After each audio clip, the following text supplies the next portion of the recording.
بسم اللہ الرحمن الرحیم۔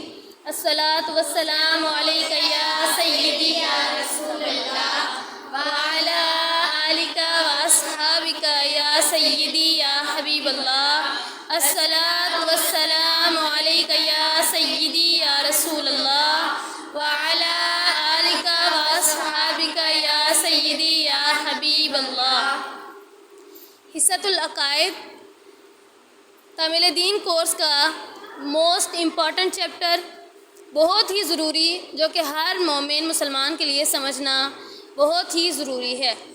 کیا رسول اللہ صلی اللہ علیہ وآلہ وسلم کی امت میں شرک ہے یا نہیں؟ امت محمدیہ صلی اللہ علیہ وآلہ وسلم میں شرک نہیں ہو سکتا۔ اب سوال یہ ہے کہ کیوں شرک نہیں ہو سکتا؟ اس لیے کہ خود نبی کریم صلی اللہ علیہ وآلہ وسلم کا فرمان مسلم شریف میں موجود ہے۔ حضرت عقبہ بن عامر بیان کرتے ہیں کہ ایک دن حضور صلی اللہ علیہ وآلہ وسلم باہر تشریف لے گئے اور اہل احد کی نماز پڑھی، پھر ممبر پر پلٹ آئے اور فرمایا، میں حوض پر تمہارا پیش رو ہوں اور میں تمہاری گواہی دوں گا، اور بخدا میں اب بھی اپنے حوض کو دیکھ رہا ہوں، اور بے شک زمین کے خزانوں کی کنجیاں مجھے دی گئی ہیں۔ یہ فرمایا کہ روئے زمین کی کنجیاں مجھے دی گئی ہیں، اور فرمایا بے شک خدا کی قسم مجھے تمہارے متعلق یہ خوف نہیں کہ تم میرے بعد مشرک ہو جاؤ گے، لیکن مجھے تمہارے متعلق یہ خدشہ ضرور ہے کہ تم دنیا میں رغبت کرو گے، یعنی دنیا کی طرف راغب ہو جاؤ گے۔ اس حدیث مبارکہ سے معلوم ہوا کہ کوئی مسلمان شرک نہیں کرے گا۔ ہمارے معاشرے میں کچھ بے خبر اور بے علم لوگ مسلمانوں پر شرک کے فتوے لگاتے رہتے ہیں۔ شرک کو عام لفظوں میں سلیس اردو میں کافر کا نام دیا گیا، یعنی ہم کافر کا فتویٰ کسی پر لگا دیں۔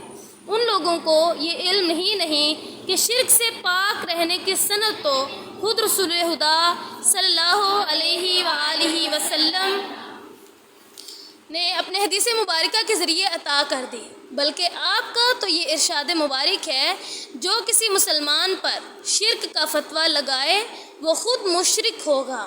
اور حضرت حذیفہ بن یمان بیان کرتے ہیں، رسول اللہ صلی اللہ علیہ وآلہ وسلم نے فرمایا کہ تمہارے بارے میں مجھے جن امور کا اندیشہ ہے، امور مطلب کام، امور کا کیا مطلب ہے؟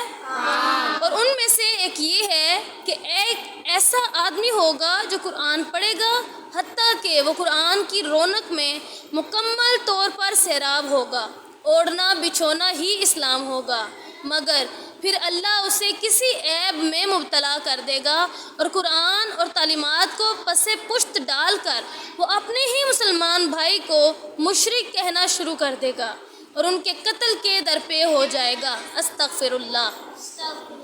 حضرت حذیفہ رضی اللہ تعالیٰ عنہ فرماتے ہیں کہ میں نے دریافت کیا، یا رسول اللہ صلی اللہ علیہ وآلہ وسلم، فی الواقع دونوں میں سے کون مشرک ہوگا؟ یعنی اس واقعے میں جو بیان فرمایا، دونوں میں سے کون مشرک ہوگا؟ تو آپ صلی اللہ علیہ وآلہ وسلم نے فرمایا، دوسرے کو مشرک کہنے والا، یعنی جو دوسرے کو مشرک کہے گا اصل میں وہ خود مشرک بن جائے گا۔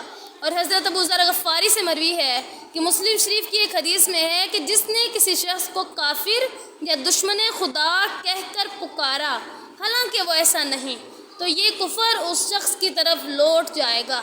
حدیث پاک سے وہ لوگ عبرت حاصل کریں جو بات بات پر مسلمان پر شرک کے فتوے لگاتے ہیں، انہیں اپنے انجام سے بھی ڈرنا چاہیے اور آقا دو جہاں صلی اللہ علیہ وآلہ وسلم کے فرمان کو بھی مد نظر رکھنا چاہیے۔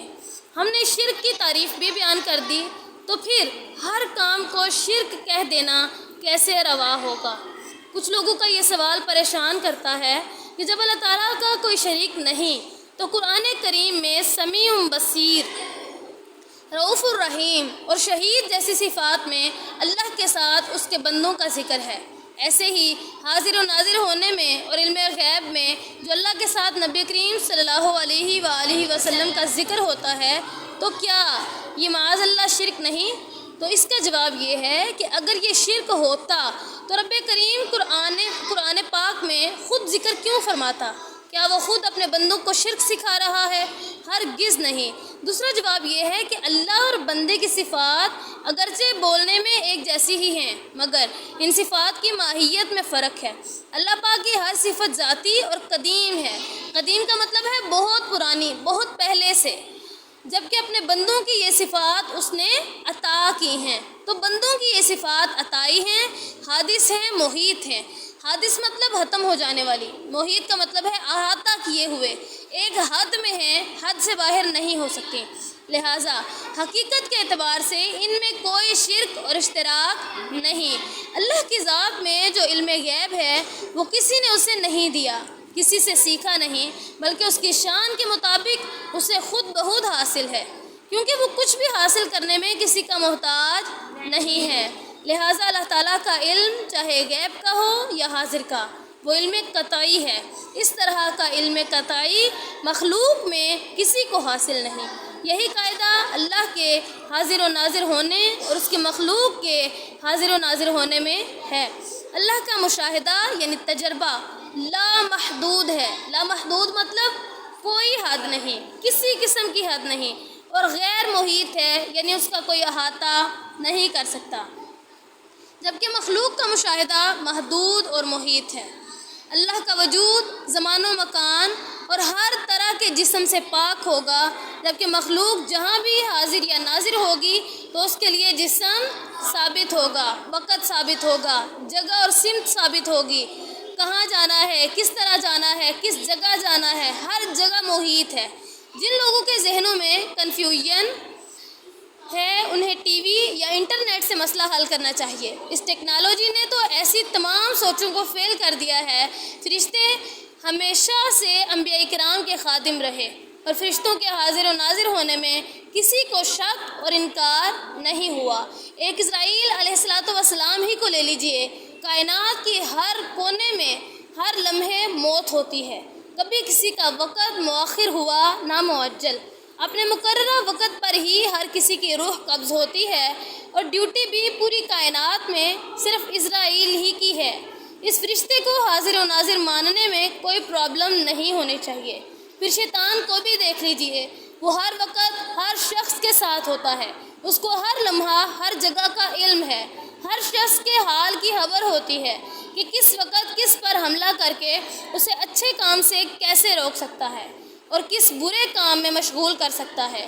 اس کے حاضر و ناظر ہونے میں بھی کوئی پرابلم نہیں۔ اللہ کے مقرب بندے اور اس کے انبیاء کرام تو ان سے بلند مرتبے پر فائز ہیں، پھر ان کو یہ طاقت مل جائے اور وہ تصرف فرمائیں تو کیا انکار کی بات ہے۔ اسی طرح اللہ کی ذات و صفات سمیع بصیر ہے، تو اس نے مخلوق کو بھی یہ صفات عطا فرمائی۔ ہم سن بھی سکتے ہیں اور دیکھ بھی سکتے ہیں، لیکن فرق وہی ہوگا جس کا ذکر پہلے ہو چکا۔ ان کا مزید فرق ہم عقیدہ رسالت میں سمجھیں گے انشاءاللہ۔ ایک چھوٹی سی دعا ہم سمجھ لیتے ہیں، دشمن کے شر سے بچنے کی دعا۔ سب لوگ پڑھیں گے، اللہم انا نجعلک فی نحورہم ونعوذ بک من شرورہم۔ ابو داؤد میں یعنی ابو داؤد کی کتاب میں یہ دعا موجود ہے، اے اللہ ہم تجھے ہی اپنی ڈھال بناتے ہیں اور ان کی شرارتوں سے تیری ہی پناہ چاہتے ہیں۔ حضرت ابو موسیٰ اشعری بیان کرتے ہیں، نبی کریم صلی اللہ علیہ وآلہ وسلم کو جب کسی قوم سے کوئی اندیشہ ہوتا تو آپ یہ دعا پڑھتے، اور بہت سے بزرگان دین کا اس پر مضبوط یقین رہا ہے۔ بعض بزرگوں نے ہر نماز کے بعد مستقل 100 مرتبہ پڑھنے کا معمول بتایا ہے۔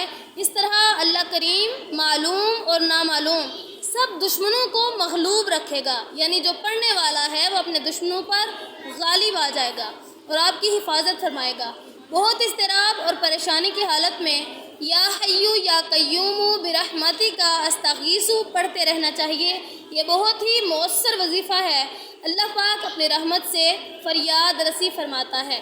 اللہ تعالیٰ ہمیں عمل کی توفیق عطا فرمائے اور ہمیں روزانہ کے طور پہ سبق کو صحیح سمجھنے اور اس پر عمل کرنے کی توفیق عطا فرمائے۔